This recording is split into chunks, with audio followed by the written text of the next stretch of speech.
오늘 우리에게 주신 하나님 말씀은 누가복음 14장 25절로 33절 말씀과 디모데전서 4장 6절로 8절 말씀입니다. 수많은 무리가 함께 갈새 예수께서 돌이키사 이르시되 무릇 내게 오는 자가 자기 부모와 처자와 형제와 자매와 더욱이 자기 목숨까지 미워하지 아니하면 능히 내 제자가 되지 못하고 누구든지 자기 십자가를 지고 나를 따르지 않는 자도 능히 내 제자가 되지 못하리라. 너희 중에 누가 망대를 세우고자 할진대 자기의 가진 것이 준공하기까지에 족할는지 먼저 앉아 그 비용을 계산하지 아니하겠느냐.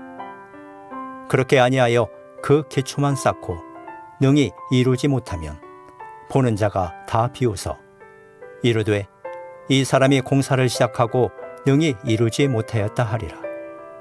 또 어떤 임금이 다른 임금과 싸우러 갈 때에 먼저 앉아 1만 명으로서 저 2만 명을 거느리고 오는 자를 대적할 수 있을까 헤아리지 아니하겠느냐. 만일 못할 터이면 그가 아직 멀리 있을 때에 사신을 보내어 화친을 청할지니라. 이와 같이 너희 중에 누구든지 자기의 모든 소유를 버리지 아니하면 능히 내 제자가 되지 못하리라. 내가 이것으로 형제를 깨우치면 그리스도 예수의 좋은 일꾼이 되어 믿음의 말씀과 네가 따르는 좋은 교훈으로 양육을 받으리라. 망령되고 허탄한 신화를 버리고 경건에 이르도록 내 자신을 연단하라. 육체의 연단은 약간의 유익이 있으나 경건은 범사에 유익하니 금생과 내생에 약속이 있느니라. 아멘. C.S. 루이스라고 하는 한 현대교회 신학자는 현대교회의 교인은 많은데 참 신자가 적고 신자는 덜어 있는데 진짜 제자가 없다라고 탄식한 적이 있습니다. 교인은 넘쳐나는데 그리스도와 교회를 위해서 생명을 걸고 사명을 감당할 일꾼이 없는 것이 오늘 우리들의 현실이 아닐까요? 당신은 그리스도의 일꾼이 맞습니까? 켄터키주 루이빌 사우스이스트 크리스천 교회의 교육 목사인 카일 아일드먼이라고 하는 분은 그의 책 오늘 제자로 살기 팬인가 제자인가 Not a Fan Daily Devotional 이라고 하는 그의 책에서 흥미롭게 팬과 제자를 구분합니다. 한마디로 팬은 경기를 보면서 열광하는 사람들, 환호하다가 게임이 끝나면 사라져버리는 사람들. 제자들은 그리스도를 만나서 그분을 위해서 끝까지 사명을 섬기다가 죽는 사람들이라고 설명합니다. 팬은 응원은 하지만 경기에 나서지는 않습니다. 팬은 스타 선수의 기록과 신상에 대해서 줄줄이 꿰고 있지만 그와 개인적인 퍼스널 릴레이션십은 관계는 전혀 없습니다. 팬은 예수님을 열렬히 사랑하지만 그를 위해서 희생하지는 않습니다. 예수에 관해 깊은 지식을 가지고 있지만 그와 개인적이고 인격적인 만남이 없습니다. 카일에 따르면 믿음은 뭔가를 사실로 받아들이는 것이 아니고 믿음의 대상을 실제로 따르는 것이라고 설명합니다. 나는 예수를 구주로 인정만 하고 있습니까? 아니면 그분을 생명을 다하여 따르기까지 하십니까? 나는 예수님의 팬입니까? 제자입니까? 어린 시절 미국의 프로농구 NBA의 전설적인 영웅 마이클 조던을 광적으로 좋아했던 그는 조던의 사진을 옆에 슈퍼스타니까 옆에 걸어놓고 예수님의 사진을 같이 붙여놓았다고 그래요. 마이클 조던만큼이나 예수 그리스도의 팬이기도 했던 어린 소년 카일 아일드먼은 나중에 어른이 돼서 예수 그리스도를 새롭게 진짜로 만나게 되면서 이렇게 말해요. 내가 예수님의 팬이 되는 것만으로는 충분하지 않습니다. 예수님은 자신의 팬이 많아지는 것에는 전혀 관심이 없습니다. 따라서 우리는 전적으로 항복하고 사명을 위해 생명을 바쳐 헌신하는 제자가 되어야 합니다 라고 촉구했습니다. 그리고 그는 이렇게 외쳤습니다. 회개 없이는 용서도 없고 죽음이 없이는 생명도 없고 행동하지 않는 믿음은 진짜 믿음이 아니다. 이 젊은 사역자의 말처럼 예수님은 오늘 우리를 자신의 팬이 아닌 제자로 부르셨습니다. 그분이 원하시는 것은 세상과 예수님을 동시에 추구하면서 매번 흥정하는 반쪽짜리 제자가 아닙니다. 이제 예수 앞에 전부를 내려놓고 오직 그분만을 따르기를 결심하는 그리스도의 제자들, 그 제자들을 주님이 원하시는데, 오늘 누가복음 14장의 본문 말씀은 제자의 조건에 대해서 말씀하시고, 디모데전서 4장의 말씀은 바울이 그의 사랑하는 제자 티모시에게 간절한 마음으로 그리스도의 일꾼이 되기 위해서 양육과 훈련을 받아야 된다라고 말씀해요. 여러분, 제자 또는 그리스도의 일꾼의 조건이 결코 쉬운 일이 아니고 녹록하지 않습니다. 제자는 누굽니까? 제자는 주님을 배우는 사람, 그분을 따르는 사람, 그리고 그분이 주시는 훈련을 받는 사람. 훈련이 없는 군인은 무력합니다. 훈련이 뒷받침되지 못한 운동선수는 챔피언의 꿈을 꿀 수는 없습니다. 그래서 그들은 실전처럼 혹독하고 강력한 훈련을 받게 됩니다. 얽매이기 쉬운 짐을 벗어 던지고 훈련에만 집중해야 됩니다. 참다운 제자는 훈련으로 만들어지는 것이며, 이렇게 만들어지는 제자가 비로소 그리스도의 일꾼이 되는 것이죠. 첫째는 우리가 제자가 되기 위해서가 아니라 이미 제자이기 때문에 훈련을 받아야 합니다. 오늘 저와 여러분들이 주님의 제자인 걸 믿으시면 아멘. 그래요. 예수님은 하나님 나라 복음을 전파하시기 위해서 12명의 제자들을 선발하시고 직접 부르셔서 그들을 제자라고, disciple이라고 부르셨는데, 우리가 어린아이들을 키우고 양육하고 훈련한다고 그럴 때 discipline이라는 단어를 사용하는데, 이 disciple, 제자라고 하는 단어 속에는 양육이라고 하는 말이 이미 들어가 있어요. 제자라는 말은 훈련받는 것을 전제하는 거예요. 고린도전서 9장 25절, 이 길을 다투는 자마다 모든 일에 절제하나니. 절제한다고 하는 것은, 제가 영어 성경을 보니까 NIV 성경에 into strict training 그랬어요. 절제한다, 아주 엄격한 훈련을 받는다는 것이죠. 누구도 훈련이 없이는 신실한 그리스도의 제자가 될 수는 없습니다. 그 옛날 위대한 스승에게 무예를 익히려는 제자들은 그 스승의 문화에 들어가기 위해서 혹독한 고행도 수행도 불사했고, 스승이 그들에게 요구하는 혹독한 훈련도 기꺼이 감내해야만 했습니다. 훈련이 없이는 최고가 될 수 없기 때문입니다. 무대 위에서 챔피언이 되기를 꿈꾸는 이 땅의 모든 목사들은 차가운 겨울날 혹독한 추위 가운데에서도 체육관에 나와서 샌드백을 두드리고 또 두드리면서 챔피언의 꿈을 키우는 것이지요. 참다운 제자가 되는 것은 단순한 감상만으로, 결심만으로 되는 것은 아닙니다. 처절한 훈련을 통해서 우리는 제자다운 제자가 되어질 수 있다는 사실을 오늘 다시 한번 마음속에 새길 수 있게 되기를 축복합니다. 오늘 본문에 누가복음 14장 25절로 33절에서 설명하고 있는 다음과 같은 제자의 엄격한 퀄리피케이션, 이 자격의 조건을 갖추기 위해서라도 우리는 훈련을 받을 수밖에 없어요.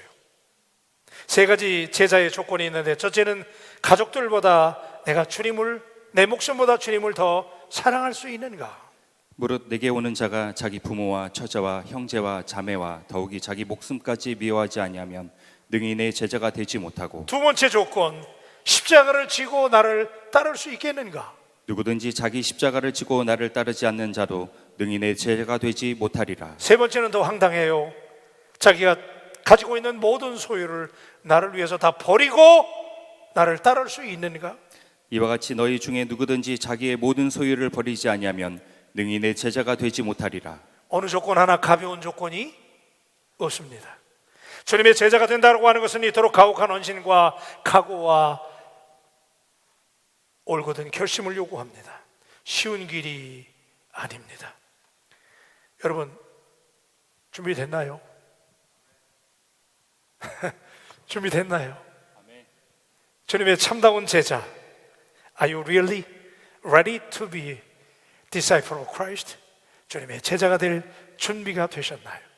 우리가 제자이기 때문에 이 같은 제자다운 제자의 삶을 살아내기 위한 트레이닝을, 훈련을 받아야 하는데, 물론 훈련은 우리가 훈련으로 구원받는 것은 아니에요.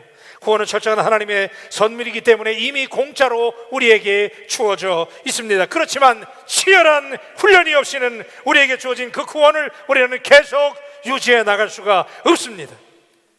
그래서 우리는 제자로서의 주어진 구원을 유지하고 구원이 가져오는 풍요로운 삶을 누리기 위해서 권세 잡은 마귀가 끊임없이 우리를 제자의 길에서 낙오시키려고 하기 때문에 우리는 훈련을 받아야만 제자의 길을 갈 수가 있는 것이지요.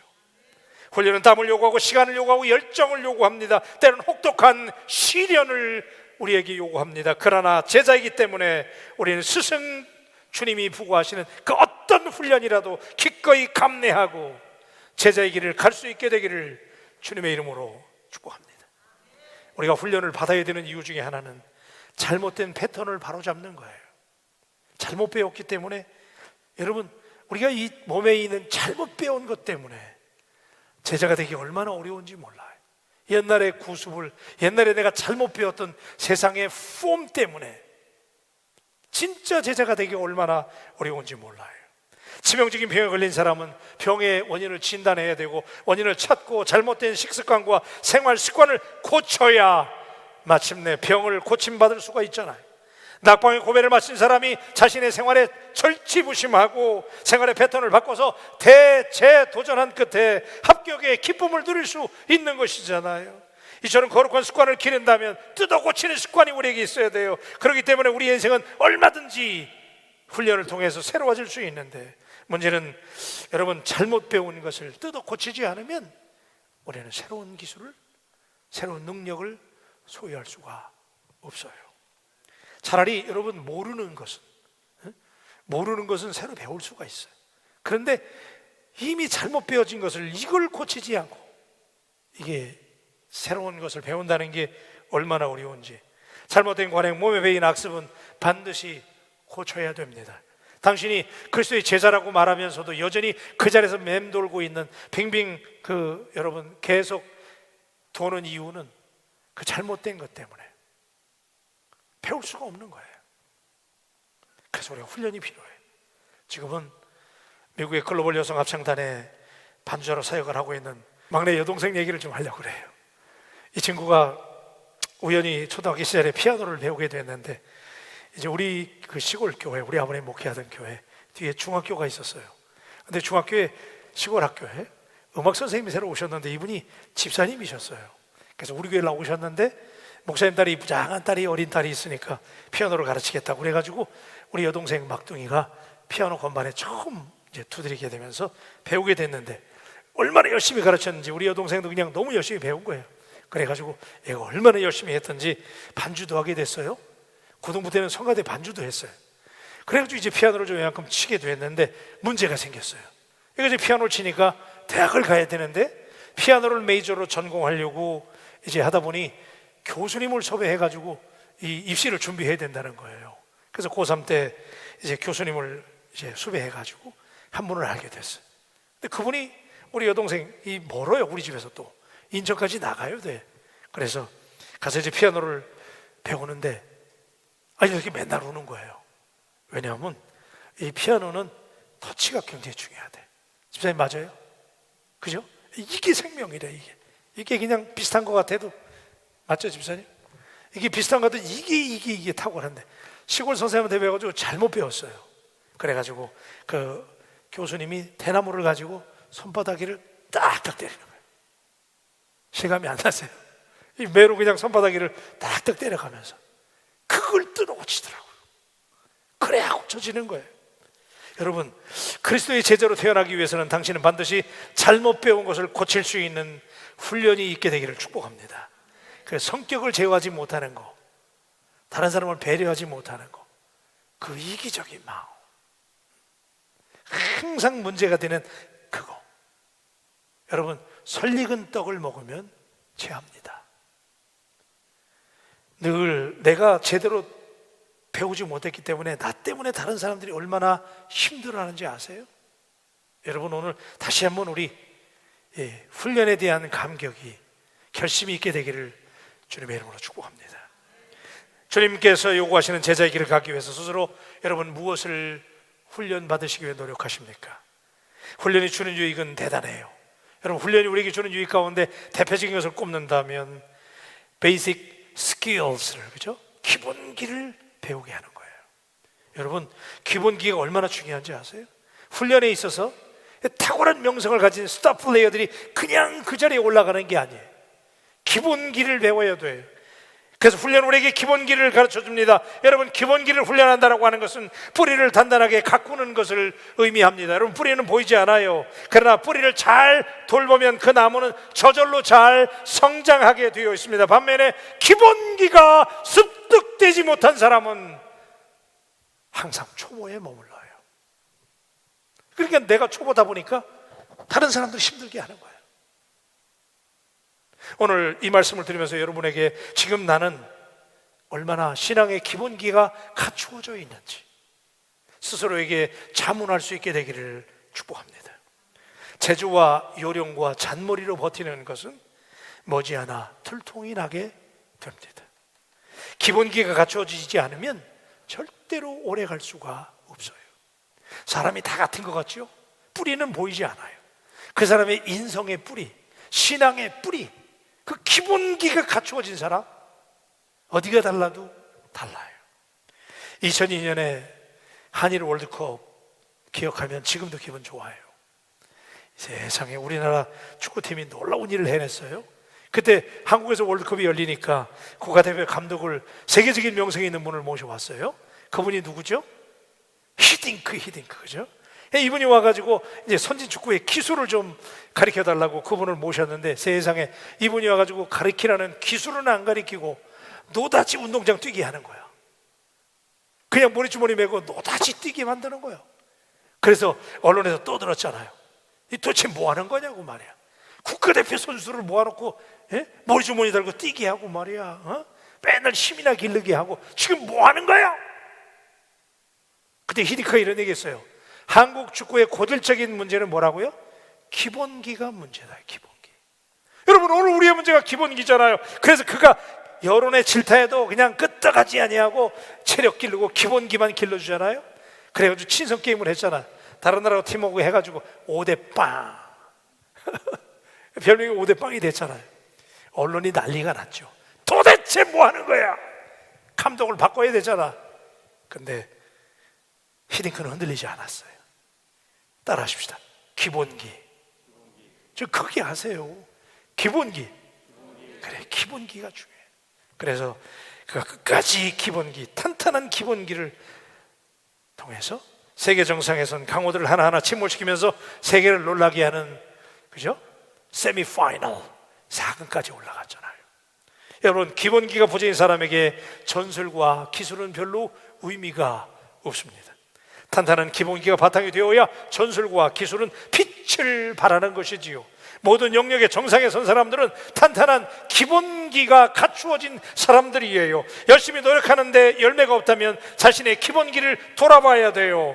바른 소리 하는 듯한데 내가 공감을 얻지 못한다면 자신의 기본기를 돌아봐야 되는 거예요. 진리대로 사는 것 같은데 삶 속에서 주변에 덕을 끼치지 못하는 분이 있다면 진리와 관련된 기본기에 충실한가를 스스로 살펴볼 수 있어야 돼요. 남을 탓할 필요가 없어요. 기본기가 문제. 신앙생활의 열매, 기본기도 마찬가지죠. 주일 성수, 기본 중에 기본이에요.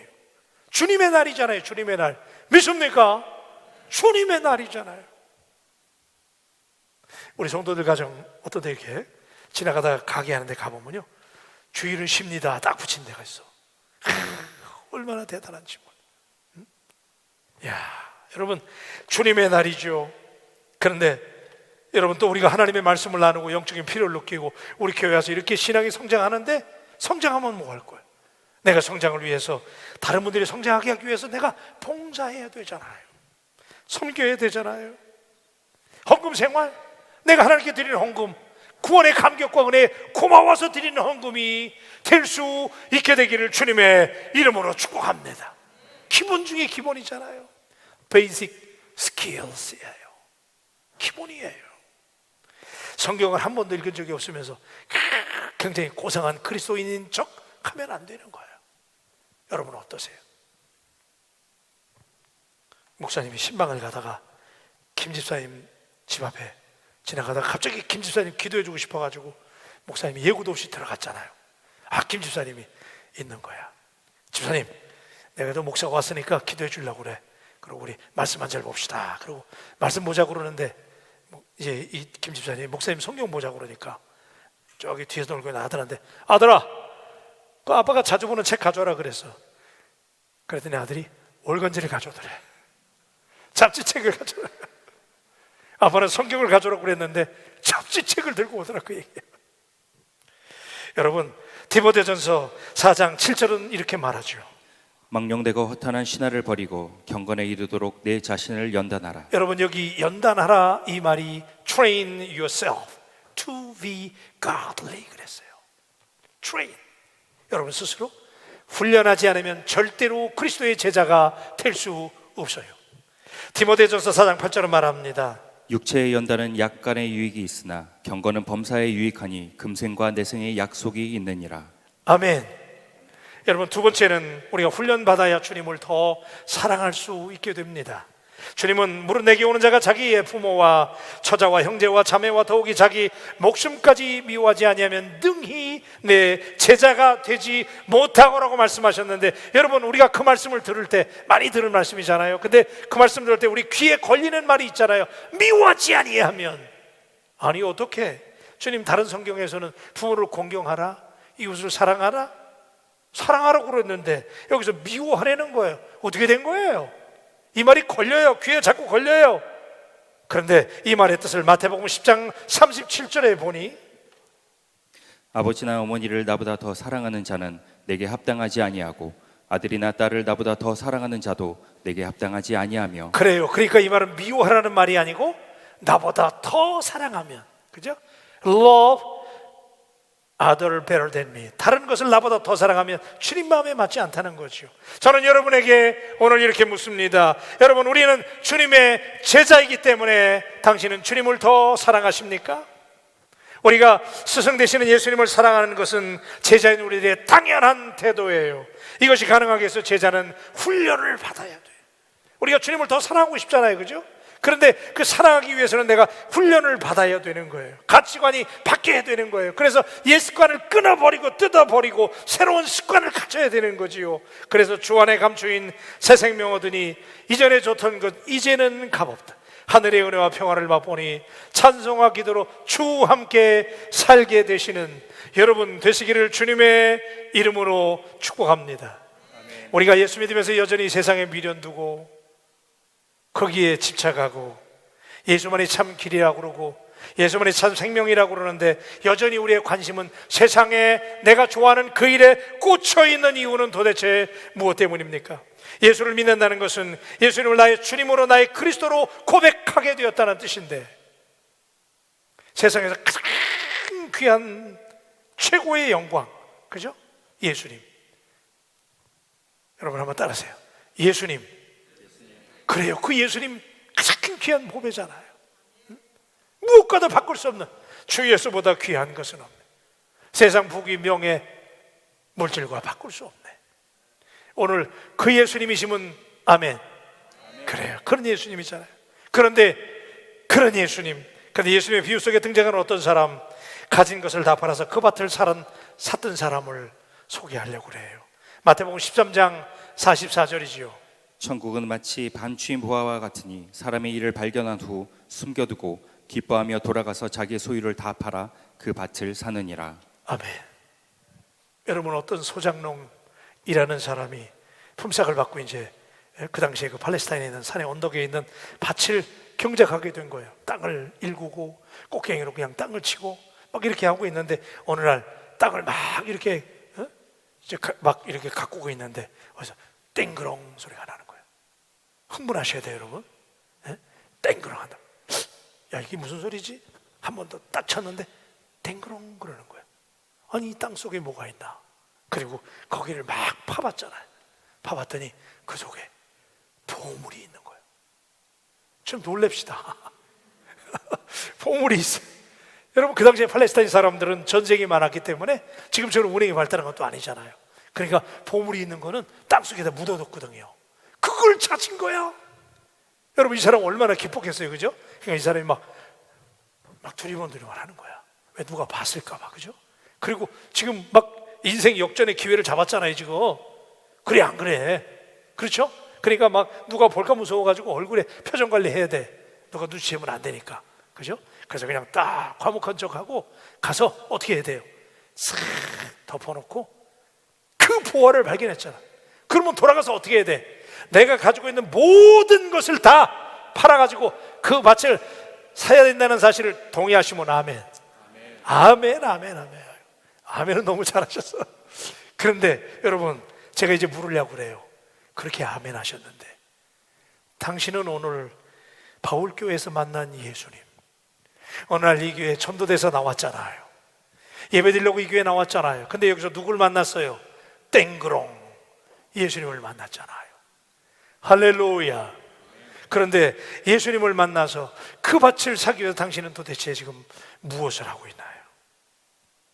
지금 얼른 내가 가지고 있는 모든 것을 다 팔아가지고 그 예수님을 사야 되는데 당신은 도대체 지금 뭐 하고 있는 거예요? 우리 하나님께 우리 이렇게 흥정하잖아요. 하나님, 그냥 일만 잘 되게 도와주시면 내가 더 열심히 봉사하고 내가 더 열심히 섬기겠습니다. 하나님, 이번에 이 계약금만 잘 성사되면, 이 계약만 잘 되면 그냥 내가 하나님께 섭섭지 않게 내가 하나님께 드리겠습니다. 그거 굉장히 귀한 거예요. 못 아는 사람도 많으니까 귀한 건데, 이번에 하나님 우리 아들놈 이번에 대학에 명문대학교만 붙여주시면 내가 그 아들 하나님께 바치겠습니다. 이게 우리의 반응이에요. 잘못된 것 같지 않아요? 가만히 생각해 보면 애시당초 처음부터 이 거래는 불공정 거래예요. 왜냐하면 어떻게 하더라도 하나님의 입장에서는 손해입니다. 우리가 가지고 있는 모든 것들이 기실 우리 것이 아니잖아요. 하나님이 우리에게 맡겨주셨잖아요. 아멘 좀 합시다. 하나님이 맡겨주신 것, 내가 관리하라고 내게 주신 것뿐인데 내가 내 것이 아니고 하나님의 것을 가지고 하나님과 흥정한다면 맞는 일이 아니잖아요. 오늘 여러분의 인생을, 여러분의 삶을 하나님께서 여러분에게 맡겨주셔서 위탁하신 것, 우리가 그분의 청지기라는 사실을 안다면 오늘 여러분 이 말씀을 듣는 가운데 감동이 팍 임해가지고 우리의 남은 여생을, 우리 인생을 팔아서 내 인생을 다 드려서 예수 그리스도를 위해 전적으로 헌신할 수 있게 되기를 주님의 이름으로 축복합니다. 그래서 바울이 이렇게 고백하잖아요. 빌립보서 3장 8절에 또한 모든 것을 해로 여김은 내 주 그리스도 예수를 아는 지식이 가장 구상하기 때문이라. 내가 그를 위하여 모든 것을 잃어버리고 배설물로 여김은 그리스도를 얻고. 여러분, 여기 배설물이라고 그랬잖아요. 근데 이 배설물이라고 하는 말이 제가 영어 성경을 보니까 이렇게 되어 있더라고요. I consider them. 내가 그들을 이렇게 간주한다는 거예요. 그 다음에 rubbish 그랬어요. 이 rubbish라고 하는 말은 우리말로 배설물로 옮겼는데 이게 무슨 말이냐면 쓰레기라는 거예요. 쓰레기. rubbish, 쓰레기라는 거예요. 근데 영어에 쓰레기라는 말을 표현하는 말이 몇 개가 있어요. 근데 그 중에 하나가 trash라는 말이 있어요. 이 trash라는 말은 그냥 일반 쓰레기, 우리가 그냥 버리는 쓰레기들이고, 또 하나는 garbage라는 쓰레기가 있어요. 이 garbage는 음식물 쓰레기야. 그러니까 일반 쓰레기하고 음식물 쓰레기 섞어 놓은 정도가 바로 rubbish라는 거야. 냄새 나잖아요. 지저분하잖아. 오늘 우리가 집착하고 있는 세상의 것들이 바울에게 있어서는 rubbish라는 거예요. 쓰레기라는, garbage라는 거예요. trash라는 거예요. 여러분, 그런데 왜 그걸 그렇게 여긴지 아세요? 그 말 문장을 자세히 보면 이렇게 돼 있어요. I consider them rubbish in order to 그랬거든요. in order to 그러는 건 뭐뭐 하기 위하여 그런 얘기야. 그 다음에 to gain the Messiah 그랬어. 예수님을 얻기 위해서, 내가 예수님을 얻기 위해서 내가 세상에 좋아했던 모든 것들은 rubbish로 여긴다는 사실, 쓰레기로 여긴다는 사실이 오늘 여러분에게 벼락 같은 음성으로 들려지게 되기를 주님의 이름으로 축복합니다. 아멘. 우리 속에 가득 차 있는 이 지저분한 것들, 이 rubbish를 버리지 않으면 예수님을 얻을 수가 없어요. In order to gain the Messiah, 예수님을 얻기 위해서 버려야 돼요. 갈라디아서 5장 24절이 그래서 이렇게 말합니다. 그리스도 예수의 사람들은 육체와 함께 그 정욕과 탐심을 십자가에 못 박았느니라. 할렐루야. 여러분, 오늘 여러분 우리 이 자리를 떠나기 전에 여러분의 인생의 등기 권리증을 주님께 양도하시고 돌아가시기를 정중히 축복합니다. 세 번째는 훈련받은 제자가 주님의 일꾼입니다. 여러분, 예수님께서 제자들을 삼으실 때 제자라고 그러잖아요. 제자. 그런데 조금 시절이 지나서 사도 바울이 복음을 전하면서 사도 바울이 신약 성경의 절반을 기록했는데 사도 바울의 서신서에 보면 제자라는 용어보다 일꾼이라는 용어가 더 많이 등장해요. 왜 그런지 아세요?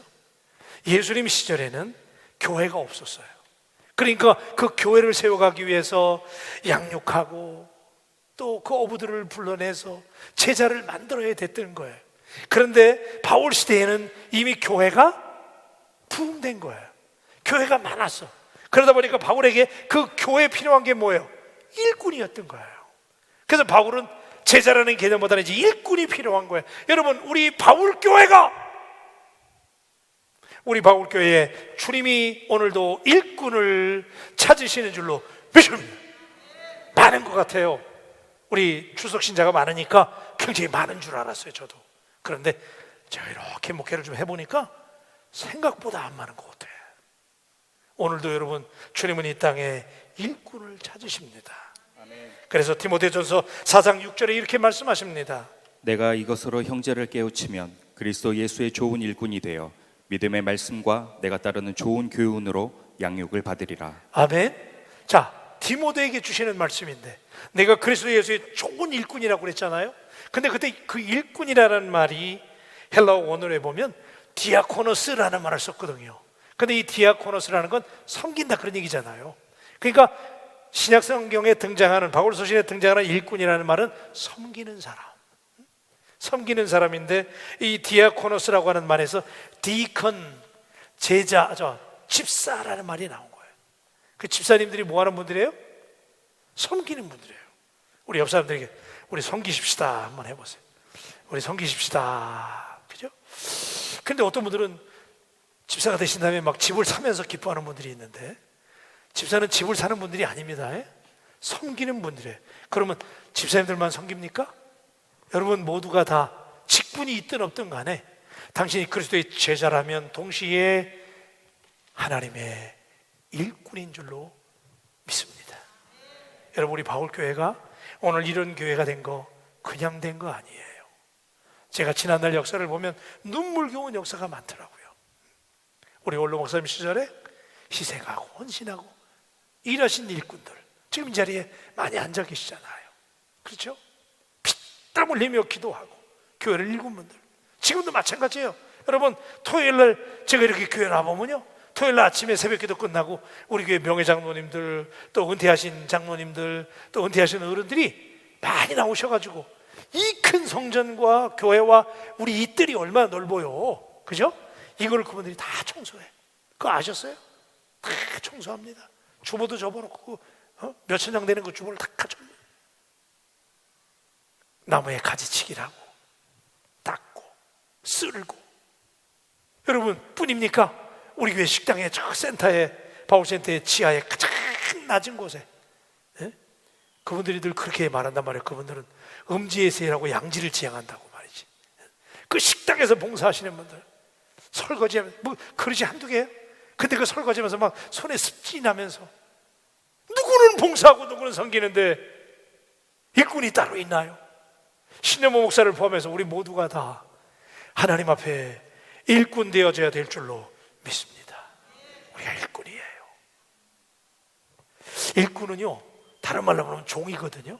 그러니까 종에게는 내가 일을 하고 안 하고 선택할 권리가 없어요. 종은 그냥 종이야. 종에게 무슨 권리가 있어요? 종이 뭘 휴직을 해요? 종이 무슨 은퇴를 해? 여러분, 끝까지 우리는 그리스도의 종으로 일꾼으로 하나님 앞에 헌신할 수 있게 되기를 주님의 이름으로 축복합니다. 제가 미국에 있을 때 4년에 한 번씩 시카고 위튼 칼리지에서 열리는 세계 선교 대회에 참석을 했는데, KWMC라는 대회인데, 그 위튼 칼리지는 미국에서 기독교 대학으로 굉장히 유명한 학교입니다. 빌리 그레이엄 목사님이 이 학교를 졸업했고, 미국의 종교 교계 지도자들이 많은 분들이 이 학교 동문들인데, 제가 선교 대회가 열릴 때 거기 그 에드몬 대강당이라고 해서 큰 강당이 있어요. 거기서 이제 수천 명이 모여가지고 세계 선교사들이 모여서 대회를 하는데, 그때 제가 그 처음에 갔을 때 그 강당 입구에 이런 글이 쓰여져 있어서 충격을 받았어요. 거기 이렇게 적혀 있더라고요. 이 강당을 짐 엘리어트와 에드 맥컬리에게 바칩니다 라고 헌정사가 붙어 있더라고요. 여러분 아시지요? 짐 엘리어트, 그는 위튼 칼리지를, 그 명문 학교를 수석으로 졸업하고 자기의 친구 4명과 함께 남미의 에콰도르의 식인종들이 사는 와우라니 부족을 향해서 직장 여기저기서 스카우트 한다고, 수석으로 졸업했으니까. 근데 그거를 마다하고 내가 그리스도의 일꾼이니까 주님께서 내게 말씀하시는 대로 나는 식인종들이 있는 와우라니 부족에 가서 복음을 전해야 되겠다. 그래서 그의 친구들하고 같이 결성이 돼서 그가 그 와우라니 부족을 찾아가잖아요. 그런데 여러분, 놀라운 일은 1956년 1월 8일 날 29살 때인가 그래요. 여기에 와우라니 부족을 찾아갔는데, 거기 찾아간 지 5일 만에 그 와우라니 부족들이 창을 던져가지고 그 5명이 현장에서 다 처참하게 죽임을 당했습니다. 예수 그리스도라는 말 한마디 못 해보고 창에 찔려서 그대로 죽었어요. 나중에 알고 봤더니 이 사람들이 총을 가져갔어요. 만약에 모르니까 수십 년 총을 가져갔는데도 그들이 창을 던지는데 총을 쏴서 자신들을 보호하지 않았어요. 그냥 무기력하게 순교했어요. 끝났죠. 그런데 놀라운 것은 2년 후에 짐 엘리어트의 부인인 엘리자베스가 자기의 어린 딸 벨러리를 데리고, 그리고 함께 죽었던 4명의 친구 선교사의 와이프들하고 다시 모여서 2년 후에 그 식인 부족 와우라니 부족을 찾아가요. 남편들이 이루지 못한 꿈을 우리가 그리스도의 일꾼이니 그 사명이 우리에게 주신 소명으로 우리가 이루어야 되겠다고 생각하고 거기 찾아가서 그들에게 복음을 전해요. 놀라운 것은 오랜 시간 어려움 속에서 복음과 사랑을 전하는 가운데 그 식인 부족 가운데 4명의 목사님이 배출되었다는 사실을 믿으시기를 바랍니다. 짐 엘리어트의 일기장에, 여러분 다 아시는 얘기지만 그가 이렇게 적어놓은 글귀가 나중에 읽혀졌어요. 주님, 나는 오래 살기를 구하지 않습니다. 다만 주님을 위해서 내 삶이 불타기를 원합니다. 오늘 이 고백이 신 목사와 일꾼 되시는 여러분의 고백이 되시기를 주님의 이름으로 축원합니다. 옛날 물건이나 못 쓰게 된 물건을 가리켜서 우리가 고물이라고 그래요. 고물은 고물상으로 갑니다. 닭이 오래돼서 알을 못 낳으면 그 닭을 폐계라고 그래요.